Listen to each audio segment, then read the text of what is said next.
வணக்கம். Department of atomic energy group C job notification ரீசெண்டாக announce பண்ணினாங்க. அதுக்கான complete information, selection process, eligibility and அதை எப்படி அப்ளை பண்ணுறதுன்னு இந்த வீடியோவில் பார்க்கலாம். அதுக்கு முன்னாடி நம்ம சேனல் நீங்கள் ஃபஸ்ட் டைம் வாட்ச் பண்ணுறீங்க அப்படின்னா நம்ம சேனலில் வந்து என்னென்னா சப்ஸ்கிரைப் பண்ணுங்கள் for upcoming job updates. So இப்போ நம்மளோட வந்து என்னென்னா நோட்டிஃபிகேஷன் ப்ரீஃபாக பார்த்துட்டு ஒன்ஸ் நம்ம எலிஜிபிளாக இருந்தோம் அப்படின்னா அஃபிஷியல் வெப்சைட்டில் வந்து எப்படி அப்ளை பண்ணுறதுன்னு பார்த்துட்டு இந்த வீடியோ வைண்ட் அப் பண்ணிக்கலாம். இதுக்கான லாஸ்ட் டேட் வந்து என்னன்னா 31st December 2023. இதுக்கான டென்டேட்டிவ் வந்து என்னன்னா exam date third week of ஜனவரி 2024 நடக்கும் அப்படின்னு சொல்லியிருக்காங்க. ஸோ போஸ்டோட நேம் என்ன அப்படின்னு பார்த்தீங்கன்னா junior purchase assistant and junior வந்துன்னா ஸ்டோர் கீப்பர். ஸோ இதுதான் வந்து என்னன்னா இது பே லெவல் வந்து என்னன்னா மினிமம் வந்து என்னன்னா உங்களுக்கு 25,000 இருக்கும், மேக்ஸிமம் வந்து 81 கிட்ட போகும் சொல்றாங்க. ஏஜ் லிமிட் வந்து என்ன 18ல இருந்து 27. பட் ரிலாக்ஸேஷன் வந்து என்னன்னா பேஸ்ட் ஆன் த கேட்டகரி வந்து ப்ரொவைட் பண்ணும். நார்மல் எஸ்சி எஸ்டிக்கு 5 வருஷமும் ஓபிசி 3 வருஷம் மிச்சம் இருக்கிற கேண்டிடேட்டுக்கு வந்து என்னன்னா வேரி ஆகும். ஸோ அதை நீங்கள் ஒன்ஸ் வந்து பார்த்துக்கலாம். இப்போ மொத்த வேகன்சிஸ் பார்த்தீங்க அப்படின்னா 62 வேகன்சி ஃபார் வந்து என்னன்னா அது பைஃப்ரிகேட் பண்ணி பார்க்கும்போது வந்து என்னன்னா ஆல்சோ கேட்டகரி வைஸ் பார்க்கும்போது வேரி ஆகும். ஸோ உங்கள் கேட்டகரியில் வந்து என்ன எவ்வளோ வேகன்சி இருக்குன்னு பார்த்துட்டு அதை வந்து என்னன்னா அப்ளை பண்ணணும். நெக்ஸ்ட் நம்ம பார்க்க வேண்டியது என்ன அப்படின்னா ஆல்ரெடி நான் சொன்னதான் ஏஜ் ரிலாக்ஸேஷன் பேஸ்ட் ஆன் வந்து கேட்டகரி ப்ரொவைட் பண்ணியிருக்காங்க. அடுத்து இம்பார்ட்டன்ட் பார்க்க வேண்டியது வந்து என்ன அப்படின்னா நம்மளோட எஜுகேஷன் குவாலிஃபிகேஷன்ஸ். ஸோ இதில் என்ன சொல்லியிருக்காங்க அப்படின்னு பார்த்தீங்கன்னா இப்போ நீங்கள் இன்ஜினியரிங் முடிச்சிருக்கீங்க அப்படின்னா நீங்கள் வந்து எலிஜிபிள் கிடையாது. பட் ஆனால் கிராஜுவேட் இன் சயின்ஸ் அதே commerce graduate diploma in mechanical அறிய இன்ஜினியரிங்கில் முடிச்சிருக்கீங்கன்னா நீங்கள் வந்து என்னென்ன எலிஜிபிள், உங்களுக்கான பேசிக் வந்து என்னன்னா சிஜிபி 60% மார்க் இருக்குன்னு சொல்லியிருக்கோம். இதை பார்த்துட்டு வந்து நான் அப்ளை பண்ணுவேன். ஏன்னா education qualification very very important. So அதுக்கப்புறம் அப்ளை பண்ணுறது வந்து நான் அஃபிஷியல் வெப்சைட்டில் அப்ளை பண்ண சொல்கிறாங்க.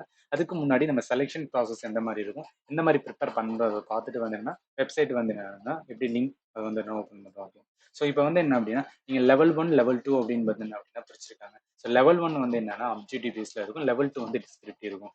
லெவல் 1 அண்ட் லெவல் 2 ரெண்டுமே வந்து என்ன அப்படின்னா தமிழ்நாட்டில் சென்னையில் மட்டும்தான் வந்து என்னன்னா எக்ஸாம் சென்டர் இருக்குது. ஸோ அதை வந்து என்ன பார்த்துக்கணும். அடுத்து ஸ்கீமா ஆஃப் எக்ஸாமினேஷன் சொன்ன மாதிரி மோட் ஆஃப் செலெக்ஷன்ஸ் வந்து லெவல் 1 லெவல் 2 இருக்கும். ரெண்டுமே வந்து என்ன அப்படின்னு பார்த்தீங்கன்னா உங்களுக்கு வந்து லைக் ஸ்கோரிங் பேப்பராக தான் இருக்கும். ரெண்டுமே மெரிட் இருந்தால் மட்டும்தான் வந்து அடுத்த நெக்ஸ்ட் லெவலுக்கு வந்து மூவ் பண்ண முடியும். இதில் வந்து லெவல் 1 எப்படி இருக்கும் அப்படின்னு பார்த்தீங்கன்னா ஃபர்ஸ்ட் வந்து ஜென்ரல் இங்கிலீஷ் வந்து 50 கொஸ்டின்ஸ் இருக்கும்.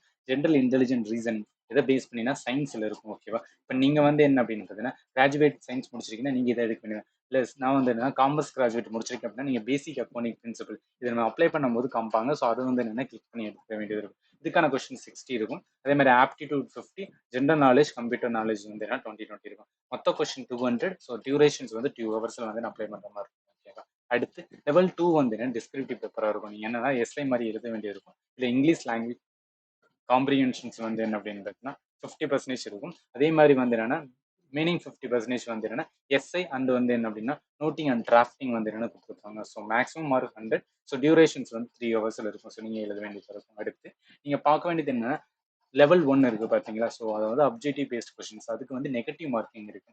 0.25 மார்க்ஸ் வந்து என்ன நெகட்டிவ் இருக்கும். ஸோ அதனால வந்து என்னன்னா யூ ஹேவ் டு வெரி கேர்ஃபுல்லான வந்து என்னன்னா well attending all the questions. So அதுக்காக தான் சொல்றது.